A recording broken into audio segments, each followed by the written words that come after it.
Mel's crazy too. Like he's at these shows taking pictures all day, and I've gone to a few of the shows, and I'm calling him in the morning at like 6. Hey, you want to get something? He's like, I'm on the treadmill. I'm like, dude, you're like 70. You make me feel like an asshole.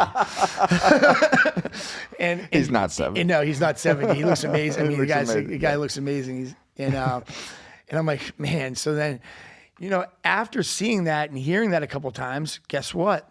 It motivated me. And now I do the same shit. It's infectious, isn't it? Yeah, it is. Hard work's infectious. If you're hanging around a bunch of people that aren't going to be motivate you, get you in a better direction, reevaluate that group, or make a change to the group. Be a leader. Can I? Let's dig into that. I like that line of conversation. What's your take on who your friends are and who your circle is? Well, from where you are in life now, comparative maybe to where you were 20 years ago. So I can call any one of my friends and ask them, hey, do you want to work out today when we got off work at 5? And it'll be at my house or at a gym or wherever. And there's not one person that'll say no. I don't have one person. Now to include myself. Now, the types of workouts as I've gotten older have changed a little bit, sure. Right? So it sounds weird. Like I train more or less now to hunt, which is weird, right? So most people do like, you train to hunt. Yeah, I mean, I know what my body needs. I know what I can't overdo, so I can spend 150 days in the woods or whatever the hell it is that I do. Yeah, Sid, for about 90 days, I lose track of Sid during hunting season. Yeah, my best ideas come from those days though.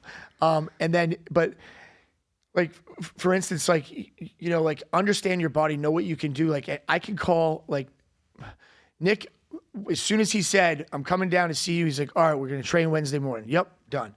Like he was making plans to train jiu-jitsu in the office right when he got there with one of my staff members.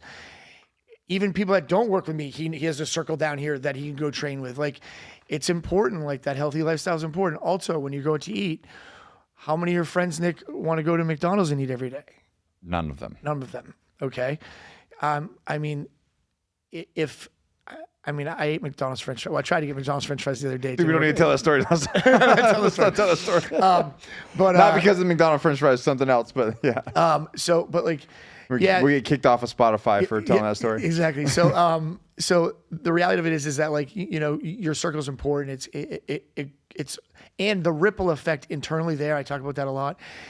If you have friends that are bringing McDonald's to your house and your kids are seeing it all the time, that's not helping your family. Your kids are seeing it. Oh, yeah. Uncle Mike, Uncle Matt, Uncle Brandon. He brings McDonald's over to my house all the time. I want that. He's overweight. He doesn't work out. Like, what type of community are we breeding? It's too easy to do that type of stuff. Challenge yourself. Like instead of sitting on the sofa for 3 hours after work, dude, stand in front of the sofa, watch TV, and do some fucking burpees. Yeah. Like, challenge yourself. Get your blood work done. Challenge yourself. Would you be where you are today if you hung around different individuals? No, I've been in that direction in life, and so have you. Yeah. And like we know, direction change is a hard thing. Change in general is a hard thing. One of the most difficult things that I've ever done in my life is learn how to completely write off individuals very quickly. Like now I don't even have to think about it. I don't feel bad about it anymore. The self-cleansing lifestyle in my circle, I'm proud of.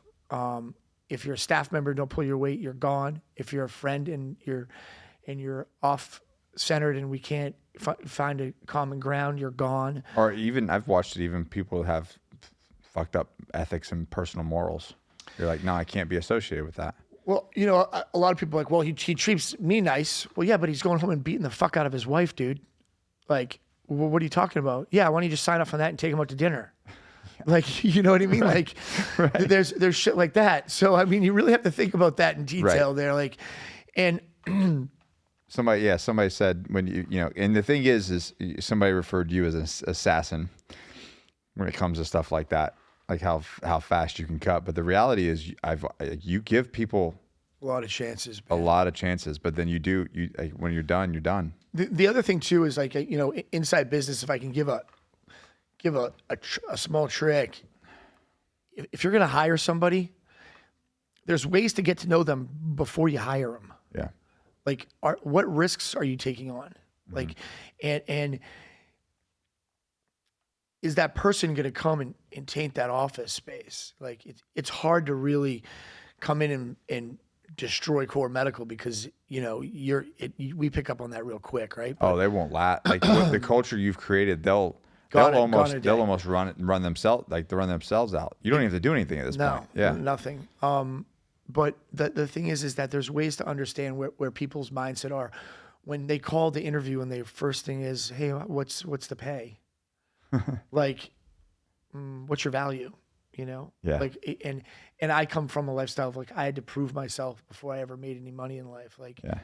My story is like, I legitimately did not have a chair until I sold the deal back in the day. They took my chair away, and then I got my chair back, and sometimes it would be 3:30, and I'd be going home at 6. I'd be standing all day. Yeah. Like, and that wasn't like to abuse me. That was, how willing are you to learn this process, understand this business, and how much pain will you go through in order to get to the finish line? Yeah. And eventually, after 3 or 4 weeks of that, we can call it hazing, you can call it whatever you want. They stopped taking my chair away because they knew what my value was. We can't do that type of stuff anymore, unfortunately. But we should. But we should. We should. But because you're right. Like, people, and this generation is all very, and I say this generation very loosely, but it is very selfish, and it is like, it's all about me. What are you going to give me? Versus what can I, instead of showing up and being like, this is what I can provide for you. What do you need me to do?